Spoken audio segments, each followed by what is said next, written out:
Kejadian 1 ayat 1, Alkitab berkata, Kejadian 1 ayat 1, pada mulanya Allah menciptakan langit dan bumi. Kita baca ayat 26. Alkitab berkata, Kejadian 1 ayat 26, berfirmanlah Allah, baiklah kita menjadikan manusia menurut gambar dan rupa kita, supaya mereka berkuasa atas ikan-ikan di laut dan burung-burung di udara dan atas ternak dan atas seluruh bumi dan atas segala binatang melata yang merayap di bumi. Kita baca ayat 31. Alkitab berkata, segala yang dijadikannya Allah melihat sungguh amat baik.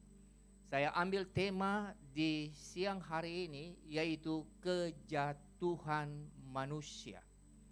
Kita akan belajar ada 3 nasihat Alkitab dengan tema kejatuhan manusia. Yang pertama, yaitu definisi Allah tentang alam semesta. Kalau kita melihat definisi Allah tentang yang dijadikannya, nanti ayat yang ke-26 setelah manusia diciptakan, baru Allah berfirman, sungguh amat baik. Ada kata sungguh di situ. Alkitab mencatat bahwa pandangan Allah terhadap alam semesta ini adalah sungguh amat baik. Nah, mari kita lihat realita hari ini. Realita hari ini, pandangan manusia, kondisi saat ini, kita bisa melihat Nagasaki dan Hiroshima hancur. Dan banyak yang mati, meninggal. Dan kita lihat sekarang masih ada perang. Yaitu, kalau saudara lihat, perang yang di Israel. Tetapi kalau kita kembali ke Alkitab, Alkitab mencatat bahwa di dalam firman Tuhan, Mazmur 145.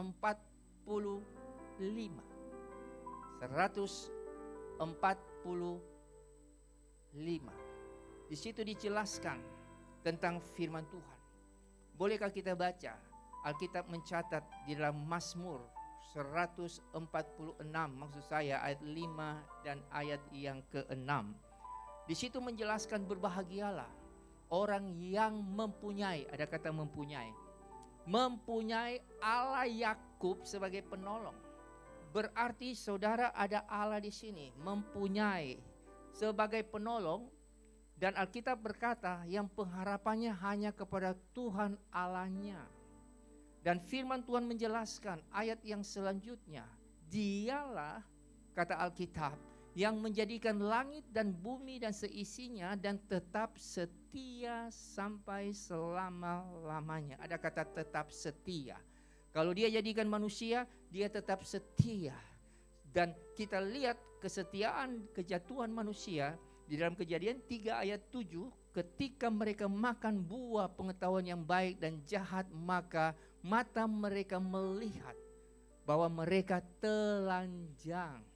Dan sehingga mereka memakai yaitu daun dari pohon arah. Ini berbicara tentang apa? Penyembahan berhala pertama. Yaitu Adam dan Hawa sudah tidak taat kepada Allah, tetapi taat kepada yang lain, yaitu kata-kata daripada ular. Nah, alat inilah yang kita bisa lihat sampai saat ini. Kejatuhan manusia, dosa itu menjalar. Sehingga kita merasa malu, sehingga kita bersembunyi. Sudah tidak mau datang lagi ke Alkitab, ke firman, ke ibadah. Apa sebab? Karena akibat daripada dosa tersebut. Itulah sebabnya kita belajar dari Alkitab. Di mana kita ini, saya dan saudara, hanya karena anugerah Tuhan, ayat 21. Kita baca dalam Kejadian 3 ayat 21. Di dalam ketelanjangan itu, Allah membuat pakaian dari kulit binatang, membungkus ketelanjangan mereka. Berbicara binatang itu harus disembelih. Dan kalau saudara baca di dalam Yohanes 1, di situ dijelaskan ayat 29. Yohanes Pembaptis berkata, lihat anak domba Allah yang menghapus dosa manusia.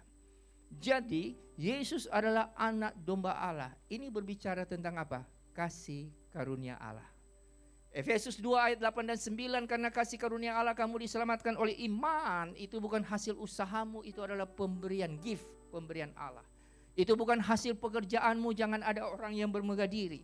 Jadi saya yang ada di sini, ini hanya anugerah Allah. Semua yang hadir pada siang hari ini hanya anugerah Allah kita ada di sini. Bukan kita yang cari Allah, tapi Allah yang cari kita. Ini namanya special grace. Yohanes 15 ayat 16, bukan kamu yang memilih aku, tapi akulah yang memilih kamu. Supaya kamu berbuah, lebat, menghasilkan. Allah yang pilih. Jadi pola pandangan kita, yaitu Allah memandang dunia ini adalah sungguh amat baik. Tetapi kalau saudara baca di dalam Kejadian 3 ayat 17-18, Allah berfirman kepada Adam, terkutuklah tanah ini karena engkau. Jadi tanah ini terkutuk. Saudara baca Kejadian 3 ayat 17-18, situ akan tumbuh yaitu apa? Yaitu semak duri dan sebagainya.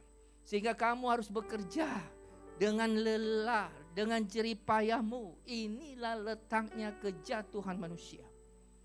Apa sebab? Hilang kemuliaan Allah. Buktinya di mana? Di Kejadian 4 ayat 8, yaitu Kain membunuh. Saudara bisa lihat, Kain membunuh saudaranya sendiri, Habel. Karena apa? Kemuliaan Allah sudah tidak ada lagi. Olehnya di dalam Alkitab, saya dan saudara ini hanya anugerah Allah. Itulah yang dinamakan special grace. Special grace inilah ada pada saya dan saudara. Di dalam Roma pasal 9. Saudara baca ayat 13, 16, 17. 13 sampai 17. Di situ menjelaskan Allah mengasihi Yakub dan membenci Esau. Apakah Allah tidak adil? No. Firman Tuhan berkata, saudara baca ayat selanjutnya mengenai kata Musa. Di dalam firman Tuhan kepada Musa bahwa itu adalah kebebasanku. Kehendakku mau memilih yang sama, yang mana? Bukan kehendak engkau. Itulah sebabnya bersyukurlah Allah mengasihi saya dan saudara. Sehingga saudara ada di sini. Nah, mari kita memakai yaitu pola, yaitu special grace. Kalau common grace, kita baca Kisah Rasul 17 ayat 25. Kisah Rasul 17 ayat 25, Allah memberikan hidup, Allah memberikan nafas, Allah memberikan segala sesuatu kepada siapa? Semua orang. Jadi semua orang di dunia ini Allah begitu special grace. Dia yang memberikan kita hidup, semua dia sayang. Dan kalau saudara baca Mazmur 145, di situ menjelaskan ayat 89 dan seterusnya. Saudara bisa baca di situ tentang bagaimana Allah itu besar kasih setianya. Allah itu panjang sabar. Allah itu mengasihi semua orang. Allah baik bagi semua orang. Itulah namanya common grace. Dia mengasihi kita semua. Dan kalau saudara baca dalam Matius 5 ayat 45. Matius 5 ayat 45 menjelaskan bagaimana Allah itu memberikan matahari, memberikan hujan kepada siapa? Orang jahat dan orang baik. Bukankah ini common grace? Tapi saudara dan saya di dalam Alkitab, Efesus pasal 1 ayat 4 dan 5, sebelum dunia dijadikan, Tuhan sudah pilih saya. Tuhan sudah pilih saudara. Saya tidak sangka bahwa saya bisa jadi gembala. Saya tidak bisa sangka gembala di sini juga jadi gembala. Kalian tidak sangka kalian sudah terima Yesus. Nah itu Efesus 2 ayat 89 sekali lagi. Karena kasih karunia Allah kamu diselamatkan oleh imanmu. Itu bukan hasil usahamu sekali lagi. Tapi itu adalah gift, pemberian Allah. Sesuai dengan ayat 21 Kejadian 3. Yaitu Allah memberi pakaian. Karena dia yang menciptakan, dia bertanggung jawab. Dan di dalam ayat 15-16 Kejadian pasal 3, dia berkata kepada ular, keturunan manusia ini akan meremukkan engkau. Itulah sebabnya keturunan daripada Adam dan Hawa, maka disitulah lahir Yesus Kristus melalui Yusuf dan Maria. Pada hari ini, pandangan saudara saudara harus mempunyai Yesus di dalam hidupmu. Karena Yesus itu adalah Allah itu sendiri. Alkitab berkata di dalam 1 Korintus 15 ayat 47. Manusia pertama terdiri daripada debu.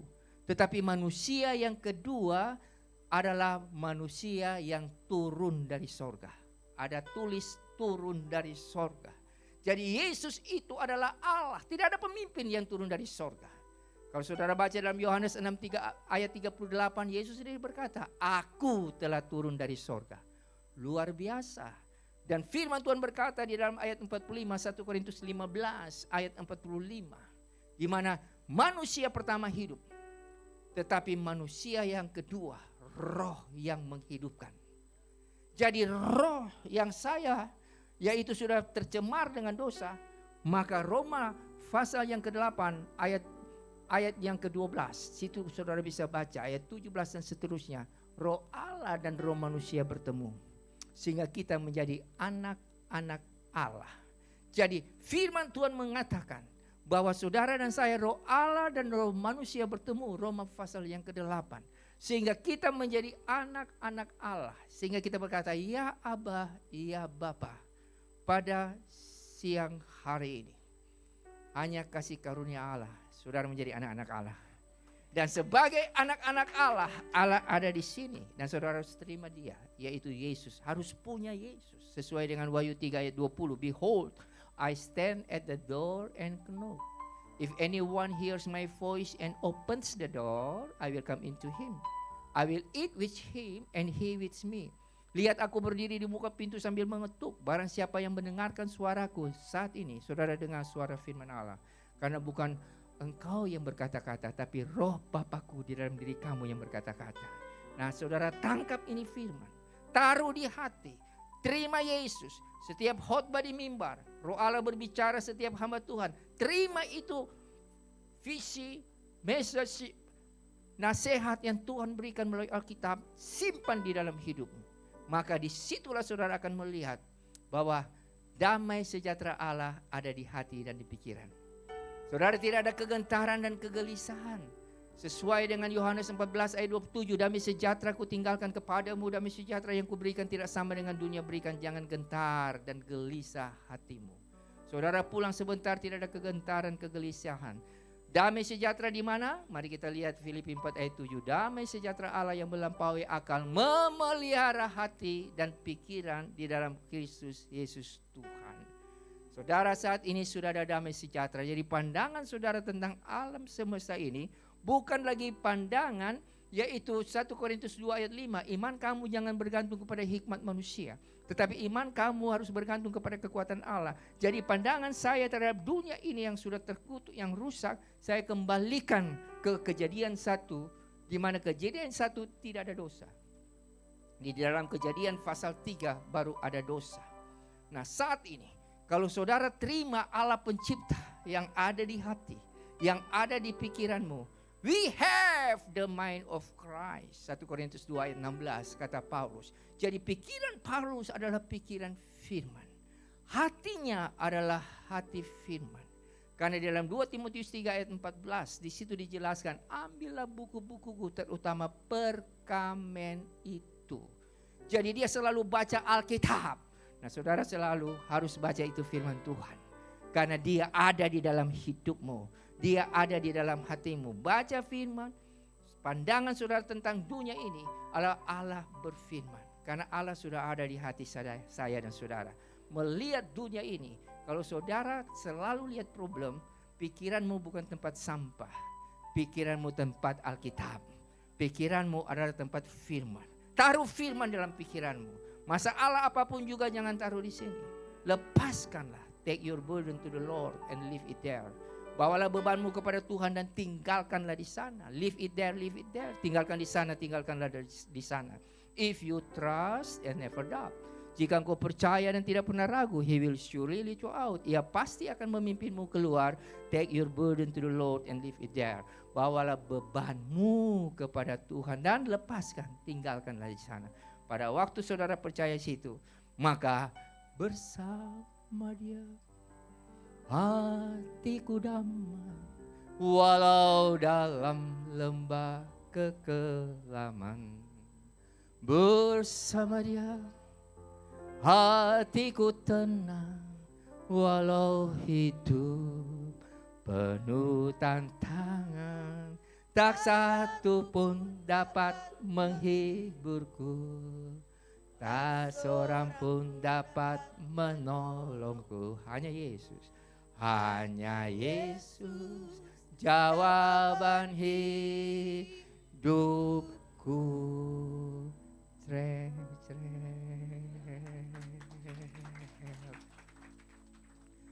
1 Samuel 16 ayat 7. Tuhan bukan melihat penampilanmu, tetapi Tuhan melihat hatimu.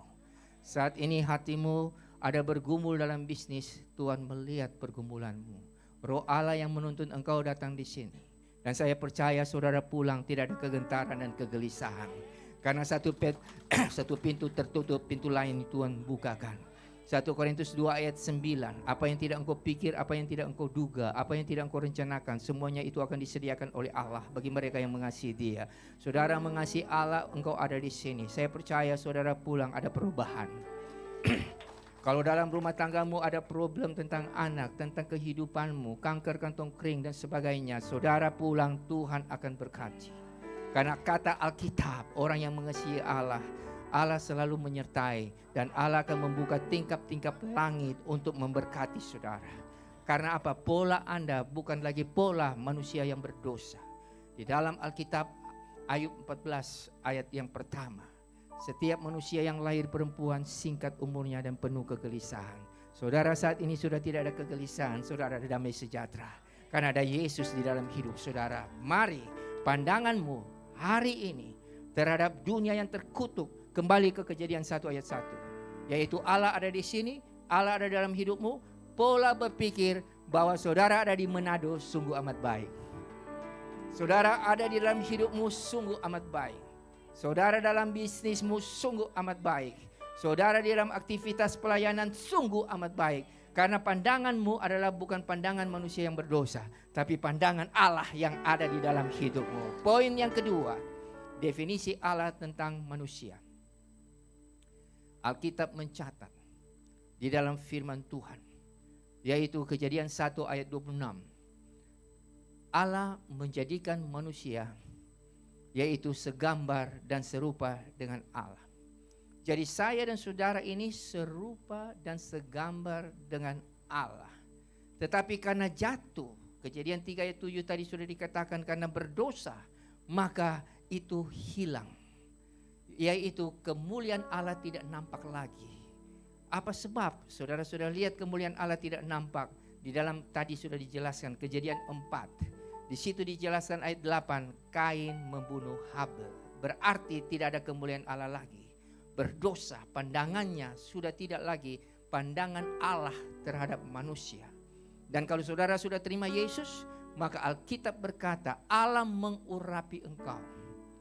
Di dalam 2 Korintus 1 ayat 21 dan 22, waktu terima Yesus Allah mengurapi engkau dan memeteraikan engkau menjadi anak-anak Allah. Dan Allah memberikan Roh Kudus di dalam hati saya dan saudara. Berarti kita semua yang hadir saat ini sudah diurapi oleh Allah. Yang terima Yesus sekarang, Mazmur 105 ayat 15, jangan mengusik hamba yang diurapi. Semua kita sudah terima Yesus sudah diurapi, tapi sering kita usik. Cerita jelek, kekurangan gembala, kekurangan ini, seakan-akan kita lebih baik dari mereka.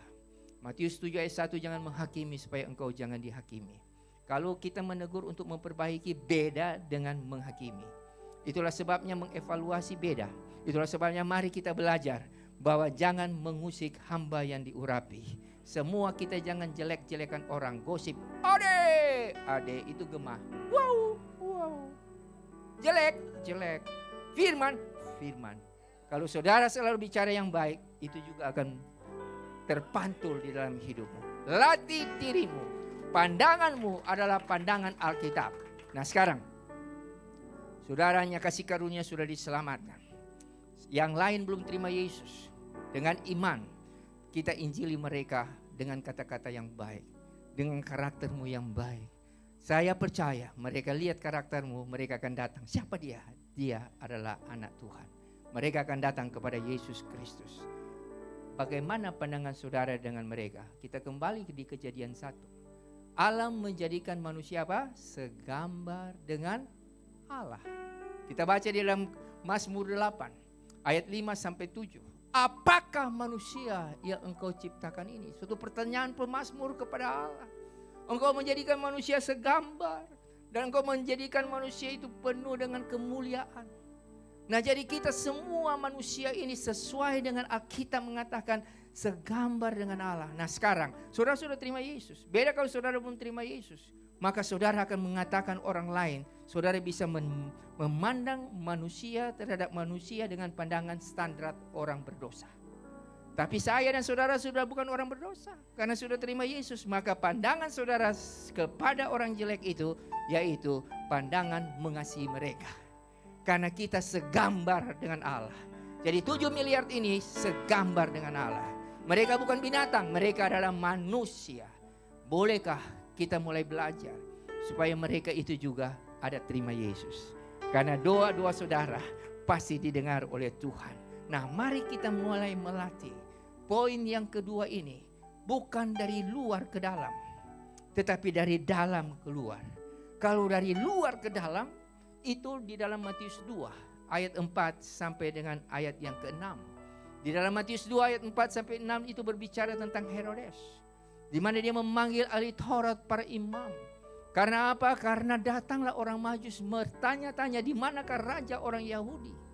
Dan kemudian mereka melihat di kitab Mika ayat 1 sampai 5, di Bethlehem di tanah Yehuda akan lahir Yesus juru selamat, raja yang akan memimpin umatku Israel. Luarnya tahu firman, mereka bisa tahu di sana, tetapi mereka tidak pergi di sana.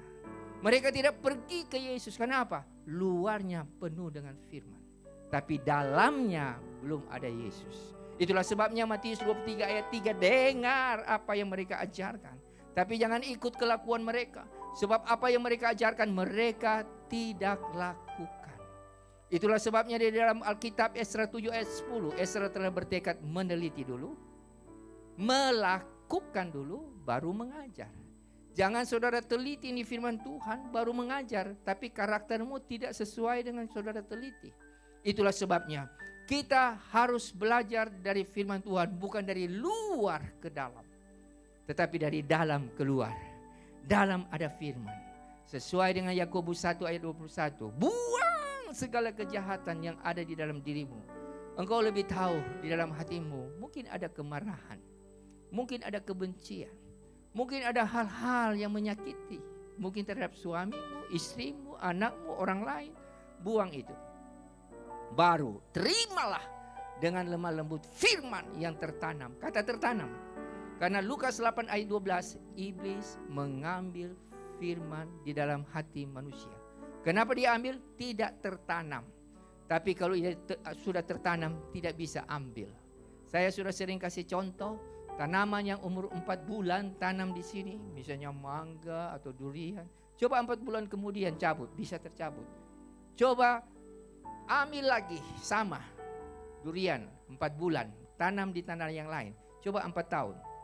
Saudara cabut, tidak bisa tercabut. Coba akar. Itulah sebabnya kita harus berakar, Kolose 2 ayat 7. Berakar di dalam Dia dan berdasar di dalam Dia.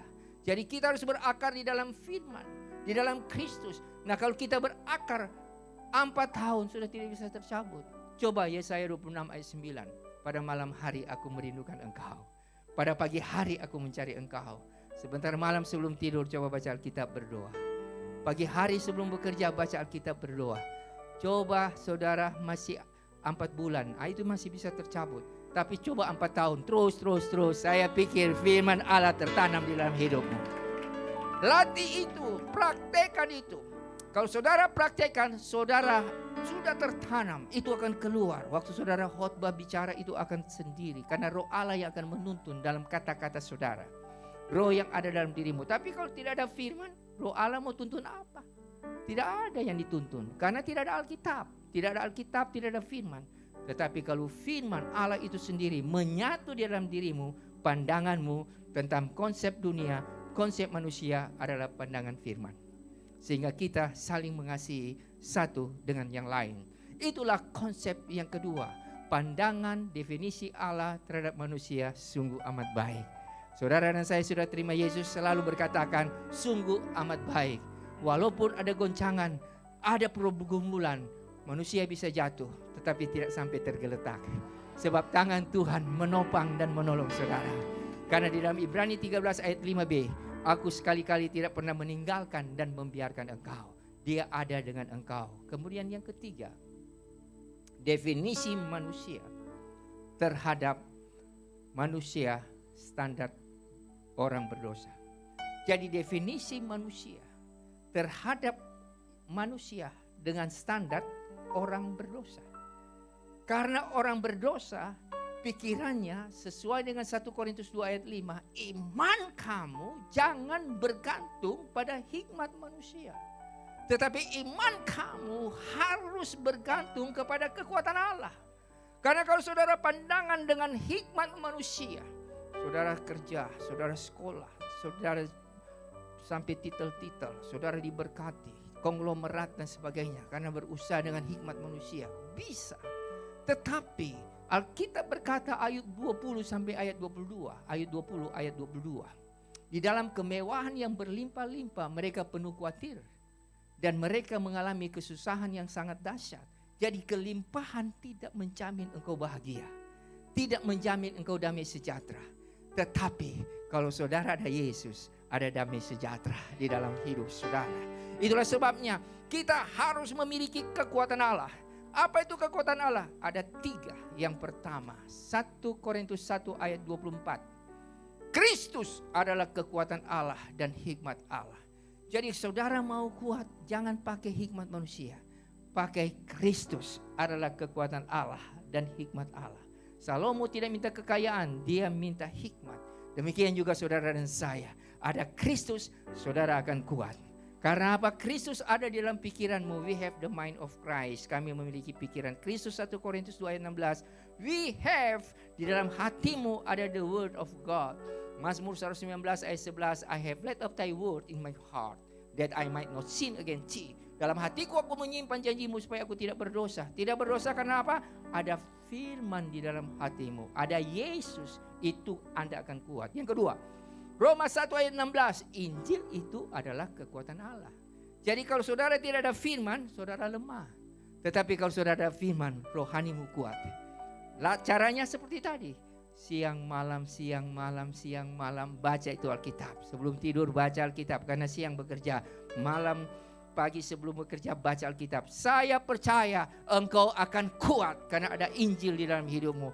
Injil firman itu ada di dalam pikiranmu. Hosea 6 ayat 6. Di situ di mana Alkitab mencatat Allah mengasihi kasih karunia dan Allah senang suka itu apa? Pengenalan akan Allah. Bagaimana kita kenal akan Allah? Hanya melalui dengan Alkitab. Roma 9 ayat 5. Bapak-bapak leluhur menurunkan Mesias sebagai manusia. Dia adalah Allah yang harus dipuji sampai selama-lamanya. Jadi pandangan yang kedua, ini Injil adalah kekuatan Allah. Yang ketiga, terakhir. Yang ketiga, kekuatan Allah 1 Korintus 1 ayat 18. Pemberitaan tentang salib itu adalah kebodohan bagi orang yang akan binasa. Tetapi bagi saudara dan saya diselamatkan, pemberitaan tentang salib adalah kekuatan Allah. Itulah sebabnya di mana engkau berada, katakan itu kebaikan, katakan itu firman. Jangan saudaranya jemaat, tugas pemberitaan firman orang lain. No, hamba Allah. No, semua kita adalah hamba Allah. Beritakan itu firman, saudara akan kuat. Tapi kalau saudara tidak beritakan firman, gosip makin digosok makin sip. Bukan dia kembali lagi sama saudara. Saudara tidak ada damai. Kritik orang itu akan kembali feedback. Tapi kalau saudara kasih firman, feedback lagi. Ada firman di dalam hidupmu, maka engkau akan kuat. Demikianlah firman Allah. Kesimpulan khotbah hari ini dengan tema kejatuhan manusia. Yang pertama, Yesus adalah solusi dari kejatuhan manusia. Saudara harus terima Yesus di dalam hidupmu. Saya percaya kalau saudara terima Yesus, itulah solusi di dalam hidupmu. Saudara akan kuat karena dia adalah Allah itu sendiri. Dia ada di dalam hatimu dan di dalam firman Tuhan sudah dijelaskan. Di mana pikiranmu adalah pikiran Yesus. Pikiran firman 1 Korintus 2 ayat 16. Terima dia dengan iman. Yang kedua, Solusi yang kedua, firman Allah adalah solusi di dalam kejatuhan manusia. Taruh firman di dalam hatimu. Matius 4 ayat 4, man shall not live by bread alone, but by every word that proceeds from the mouth of God. Manusia hidup bukan karena roti, melainkan setiap firman yang keluar dari mulut Allah. Rajin baca firman, itulah solusi, dan pikiran dan hatimu ada firman Allah, sehingga menghadapi segala persoalan, pandangan standar firman ada di dalam hidupmu. Terakhir yang ketiga, Roh Kudus adalah solusi di dalam hidupmu. Yohanes 14 ayat 16 sampai 17. Aku akan memberikan kepadamu seorang penolong, yaitu Roh kebenaran. Dia menyertai kamu. Dunia tidak mengenal dia, tapi kamu mengenal dia, karena dia ada dalam hidupmu sampai selama-lamanya. Kalau saudara ada Roh Kudus yang akan menuntun saudara di dalam kehidupan, pelayananmu, bisnismu, keluargamu. Roh Kudus yang akan menuntun. Tuhan Yesus memberkati firman-Nya. Haleluya. Amin. Bolehkah saya mau kasih terakhir, Roma pasal 12 ayat 17 sampai 21. Jangan membalas kejahatan dengan kejahatan, tapi lakukanlah apa yang baik bagi semua orang. Kalau musuhmu lapar, kasih makan dan kasih minum. Itu sama dengan bara api, taruh di atas kepala. Sebab pembalasan adalah hak Tuhan, bukan hak kamu. Ayat yang terakhir, kalahkanlah kejahatan dengan kebaikan. Kita baca sekali lagi, Roma 12 ayat 17. Janganlah membalas kejahatan dengan kejahatan. Lakukan apa yang baik bagi semua orang. Hai suami, janganlah membalas. Kalau istri baba veto, kalau suka membalas, percuma hari Minggu masuk gereja. Hai istri, janganlah membalas. Kalau suami marah-marah, kalau suka membalas, percuma KTP Kristen. Bolehkah saya berdoa? Mari kita berdoa. Kehadiranmu ada di tengah-tengah kami. Matius 18 ayat 20, 23 orang berhimpun di dalam namamu, engkau hadir. Kehadiranmu memberkati kami semua melalui firman Allah. Biarlah Wahyu 3 ayat 20, di mana Tuhan mengetuk hati kita semua dengan firman Tuhan. Biarlah firman Tuhan tentang kejatuhan manusia ini, Tuhan kami terima di dalam hidup kami. Yaitu Yesus adalah solusi dari kejatuhan manusia. Firman adalah solusi daripada kejatuhan manusia. Roh Kudus adalah solusi dari kejatuhan manusia. Biarlah kami terima ini dan kami selalu baca firman, ada doa, selalu pandang pada Yesus, dan di dalam hidup kita sehari-hari percaya Roh Allah yang menuntun kita. Tuhan, bagi mereka saat ini kami tetap berdoa, mereka akan pulang penuh dengan pengharapan karena mereka sudah mendengar Injil firman Tuhan. Dalam nama Yesus tidak ada kegentaran, tidak ada kegelisahan, mereka pulang ada damai sejahtera. Dalam nama Yesus kami alaskan doa ini. Haleluya. Amin.